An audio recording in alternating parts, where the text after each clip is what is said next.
esta Mishnah es linda, o sea, es interesante la historia. Nos dice que Yoshua ben Perachia nos habla, ¿se acuerdan que dijimos que hay parejas durante un tiempo?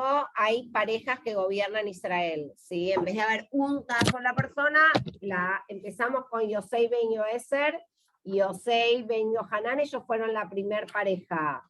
Así vamos a ir viendo varias parejas hasta que lleguemos a Hillel y Shammai, ¿sí? ¿Acá estás? Bueno. Sí. Okay. Está el micro sin luz, por eso no puse la cámara. Perfecto, no te preocupes. Entonces ahora vamos a la segunda pareja, que es Yoshua ben Perachia y Nitai Arbeli. Dijimos que uno se ocupa de, como se dice, la parte más política, político-económico, y el otro se ocupa más de la parte espiritual. Vamos a hablar hoy de Yoshua ben Perachia. Yoshua ben Perachia era el que se ocupaba, era el Rosh del Sanedrín, y él estuvo en Israel, digamos, gobernó en la época de Juan el Grande. ¿Sí? Así ¿cómo se dice? Los romanos tenían sus nombres.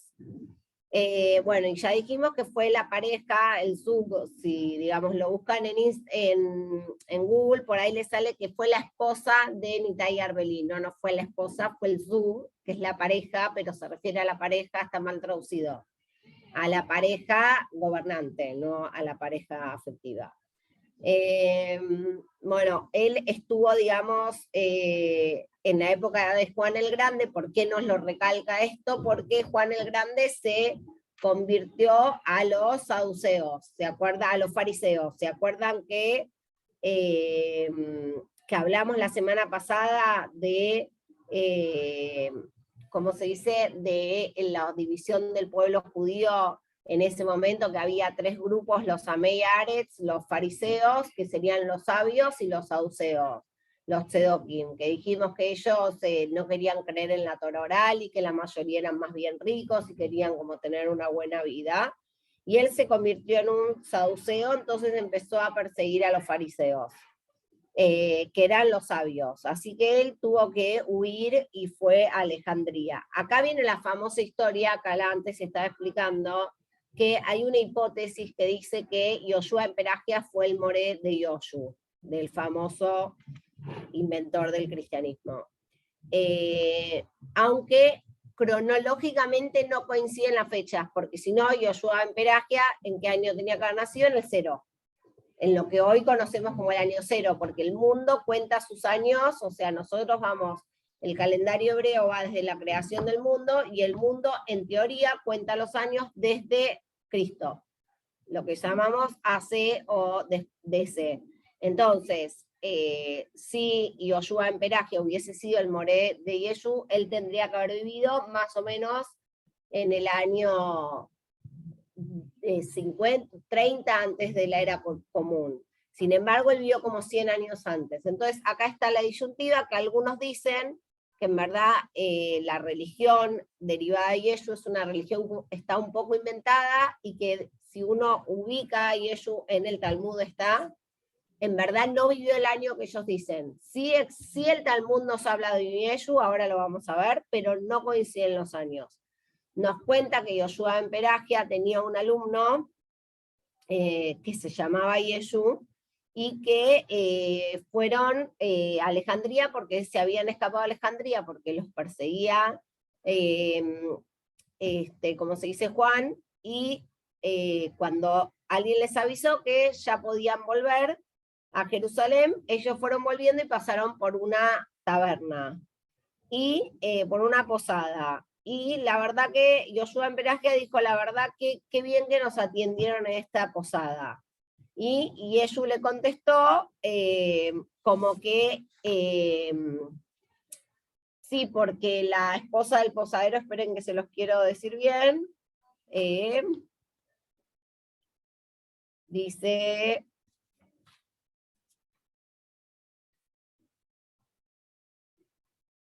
Qué hermosa es esa posada, le dijo Yoshua ben Perachia. Entonces Yeshu le respondió, mi maestro, los ojos de la mujer del posadero son estrechos.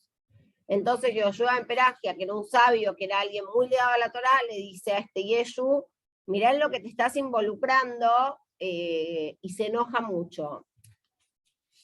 Entonces, ¿qué nos cuenta un poco la historia? Que Yeshu le pidió muchas veces perdón a Yoshua en Peragia. Por eso se dice que si es Yoshua en Peragia el que fue el more de Yeshu, dijo esta frase de juzga a las personas favorablemente para que otros no cometan su error, que es como que él no quiso perdonarlo y Yeshu terminó haciendo lo que terminó, que le costó la vida a un montón de Yehudim después cuando vinieron las cruzadas, tiempos después. Después también el Talmud nos cuenta que en realidad la última vez que Yeshu le pidió perdón a Yoshua en Peragia, él le estaba por aceptar el perdón, pero estaba haciendo el Shema. Y ahí Yeshu se enojó y se fue. Es así, ¿cómo se dice? La Gemara, el Talmud nos cuenta un poquito sobre dos historias. Nos dice, hay una historia que dice que a una persona uno tiene que empujarla con una mano, como lo que es amor y temor. Empujarla con una mano y al acercarla con la otra, pero Elías una vez no lo hizo con una persona que, digamos, que había quedado con una plata que le había ofrecido a Elías, un señor que había tenido lepra.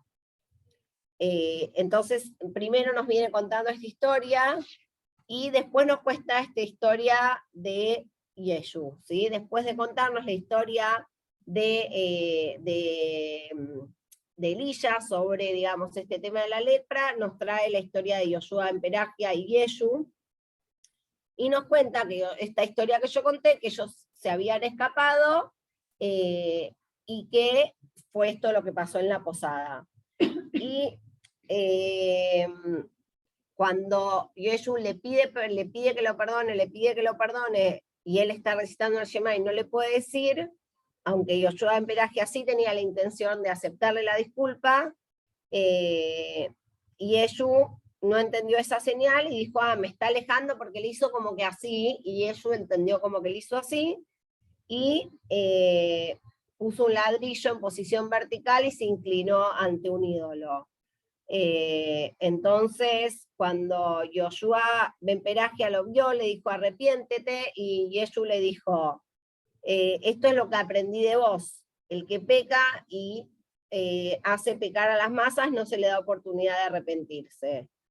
Y ahí, digamos, la Gemara nos dice que, bueno, Yeshu hizo idolatría, hizo brujerías, desvió a Israel, etc. Pero esto es una hipótesis, ¿sí? Esto es lo que trae el Talmud, se los quería traer, porque en realidad Yoshua en Peragia y Yeshu no vivieron en la misma época. Una hipótesis es que si este Yeshu del que habla el Talmud era el mismo que hoy conocemos, porque no se olviden que Yeshu no fue famoso en su época, ¿sí? El cristianismo vino muchos años después de que él murió. Yeshu vivió como un judío y murió más o menos, digamos, como un judío que hacía las cosas mal, pero no existía cuando él vivía otra religión. Entonces es una hipótesis. Una hipótesis es que sí sea el mismo, y lo que pasó es que el cristianismo está contando mal los años. Otra hipótesis es que no sea el mismo porque los años no coinciden. Bueno, Yoshua en Peragia viene de una familia de Kohanim, y dijimos que él gobernó con Nitai Arbelis, ¿sí? Algunas cosas muy lindas que leí sobre esta Mishnah. Voy a explicar primero esto que me gustó mucho y después vamos a entrar, así hoy podemos aprovechar esto que me gustó mucho, mucho sobre esta Mishnah. Y después la semana que viene voy a entrar en los detalles más de quién era y dónde vivían, y etcétera, que vemos en todas las clases. Voy a ir a la última parte de la Mishnah que dice, Bevidanet kol adam likab sehut, juzga a toda persona para bien.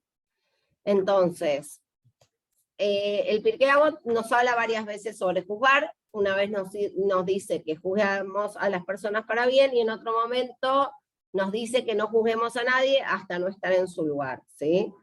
Es en otra Mishnah. Y digamos, en realidad, aunque estés en el mismo lugar, nadie va a estar en el mismo lugar exacto que otra persona, porque, a ver, las circunstancias de la vida, por más que dos personas tengan el mismo problema, es muy difícil que esas dos personas tengan la misma familia y vengan o sea que nunca dos personas van a vivir la misma situación, con lo cual nunca vas a poder estar exactamente en el lugar de otro, lo cual te indica que uno nunca tiene que jugar al otro. Esa es la Mishnah que dice, hasta que no estés en el mismo lugar. Esta Mishnah nos dice directamente que juzguemos a todas las personas favorablemente, que es distinto de no juzgar a alguien hasta que no estés en su lugar. Porque cuando uno dice no juzgues a alguien hasta que estés en tu lugar, si estarías en su lugar, sí podrías juzgarlo. No, porque a mí también una vez me pasó eso y yo no hice o sí hice tal cosa. Esta Mishnah directamente tampoco nos dice no juzgues, porque más fácil sería que nos diga no juzgues ni para bien ni para mal, no juzgues al otro. Lo ves haciendo algo sin tu opinión. Esta Mishnah va más lejos y nos dice que juzguemos a todos para bien, ¿sí? Entonces, no es exactamente muy fácil ver a alguien haciendo algo malo y juzgarlo para bien, porque esto es lo que nos pide esta Mishnah, ¿sí? Esta Mishnah nos pide que, digamos, dice muy claro, y juzga a todas las personas favorablemente. Entonces, esto como que nos quiere decir que no podemos ver las deficiencias en el prójimo, o que tenemos que ver cualquier deficiencia del otro bajo una luz positiva, ¿sí? Entonces, vamos a ver un poquito la explicación. El Talmud nos dice, en Sukkah 52, nos dice, quien quiera es mayor que su semejante, su inclinación al mal también es mayor. Entonces, si bien cada uno tiene libre albedrío, podemos decir que aquellas personas que nosotros vemos que por ahí tienen grandes desafíos, tenemos que saber que es porque también tienen grandes potenciales, ¿sí? Vamos a decir así, podemos decir que una persona que se crió en un ambiente sano, con amor, cuidado, y con mucha contención y educación, tiene las mismas posibilidades que otra persona que por ahí vivió en un ambiente desfavorable, no sé, con violencia, con desesperanza. O podemos comparar a una persona que nació inteligente y con buenas midot y que juzga, o sea, que le sale naturalmente ser compasivo, con alguien que no nació así, que no le sale. Yo esta es una pregunta que siempre me hago y la tengo, muchas veces encontré distintas respuestas, la verdad que hay momentos, esta es una de las que más me gustó, la verdad. Esta es una de las respuestas que más me gustó porque me pareció la que más entiende la pregunta, ¿sí? Lo que digo es, alguien que nació, por ejemplo, en una casa de ti, con Torah, con mitzvot, se le pide que cumpla Torah y mitzvot. Alguien que es un chico tranquilo, una chica tranquila, que no tiene grandes tabot, nació en una casa donde le enseñaron Torah y mitzvot, todo bien, se le pide que cumpla Torah y mitzvot. Ahora una persona que tiene un carácter podrido, siempre, digamos, así, bien...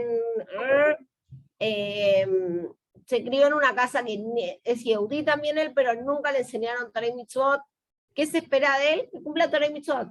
O sea, lo que Hashem me espera de alguna manera, en lo básico de todos, es que todos cumplamos Torah y Mitzvot. O sea, todos tenemos que cumplir Shabbat. Y bueno, pero el que nació tranquilo, en una casa cuidada, en una casa con Torah y Mitzvot, y el que nació con una personalidad difícil, en una casa donde no le enseñaron nada, ¿tienen las mismas? Digamos, ¿no es injusta la discusión? Entonces, me gustó mucho esta respuesta. La respuesta es sí, que los dos tienen que llegar a lo mismo. Uno, como yo me quedo como que, ¿podemos comparar a una persona que nació en una casa con Torah, con mitzvot, con amor y esto, con una persona que nació en una casa con violencia, esto, lo otro? Sí, dice, la explicación está, lo dice al revés, una explicación de esta Mishnah. Entonces, ¿por qué? Y ahora vamos a explicarlos. Porque, digamos, todos tenemos el libre albedrío, pero lo que nos va a explicar acá al revés, que así como, digamos, si Hashem le dio a una persona ciertas dificultades, también le dio todas las herramientas para pasar por esas pruebas y por esos desafíos. Entonces, Hashem no crea ninguna persona sin las herramientas para poder atravesar la circunstancia que tiene que atravesar. ¿Por qué dije al principio lo que dice el Talmud de quien quiere es mayor que su semejante, su inclinación al mal también es mayor? Porque lo que tenemos que entender es que en realidad cuando vemos a alguien hacer algo malo, esas cosas malas que uno dice, ¿cómo esta persona puede estar haciendo eso? Yo nunca podría hacerlo. Lo que nosotros tenemos que hacer, según Yoshua en Peragia, que es juzgarlo favorablemente al otro, es decir, si esta persona hizo esto tan malo es porque tiene un potencial altísimo, ¿sí? Como nos dice el Talmud, que cuanto más alta es la persona, más alto es su Yetzer Hará. Entonces, yo lo que tengo que lograr ver en el otro no es el defecto, sino el potencial. ¿Por qué? Porque yo sé por lo que esta frase que me explica el Talmud, que cuanto más potencial tiene la persona, más Yetzer Hará tiene y más grandes van a ser sus defectos. Entonces, si yo estoy viendo un defecto muy grande, lo que tengo que ver es el potencial, decir, no, si esta persona tiene este defecto tan grande, quiere decir que tiene un potencial gigante. Entonces, una vez que haga eso, si yo logro eso, voy a lograr juzgar a la persona favorablemente, porque al verla hacer algo muy malo, voy a entender que lo que tiene es un gran potencial. Ahora, hay una única excepción con el que no se puede tener esta mirada, que es con uno mismo. Uno a sí mismo no puede decir, bueno, yo hago esta verá porque, bueno, yo tengo un gran potencial, pero bueno, no puedo. No. Uno tiene que saber, digamos, si yo tengo este potencial, tengo que sacarlo a la luz y no me puedo justificar diciendo, bueno, si tengo este defecto es porque también tengo este potencial, porque justamente a cada uno de nosotros Dios lo que nos dio es el potencial, y lo que tenemos que hacer cuando venimos al mundo es venir al mundo para trabajar en ese potencial y sacarlo adelante y hacer, digamos, de ese potencial una realidad. ¿Sí? Se dice de Esab. Jacob y Esab, se dice que Esab, que fue el primogénito, estaba destinado a Lea, y Jacob estaba destinado a Rachel. Y Lea, en la Torá nos dice que tenía los ojos como llorosos, como con lágrimas, y una explicación es que Lea lloró mucho para no casarse con Esau. Y una de las cosas que ella le dice a Shem es, yo no me voy a casar con un potencial. O sea, Esau tenía potencial porque Esau le gustaba, tenía mucho Yetzer Hará, o sea que tenía un potencial altísimo. Pero algo que aprendemos de lo que pasó con Lea y Esau en Shidujim es que no nos casamos con alguien porque pienso que en el futuro va a ser tal cosa. Entonces Lea como que le ganó la discusión a Shem y le dijo, vos dijiste que uno se tiene que casar con la persona como es ahora, no con el potencial. Entonces no se casó con Esau. Pero de alguna manera, Lea, tenía el potencial de sacar de Esau ese lado tan bueno. Y por no haberlo querido hacer, también ella pagó teniendo que compartir su marido con su hermana. Bueno, perdón. No tengo quien más me cuide, Abby, así que nos vemos la semana que viene. Cala, Gracias. que estés bien, espero que estés pasando bien en el interior. Ya estoy volviendo. Gracias. Bueno, un beso grande. Nos vemos.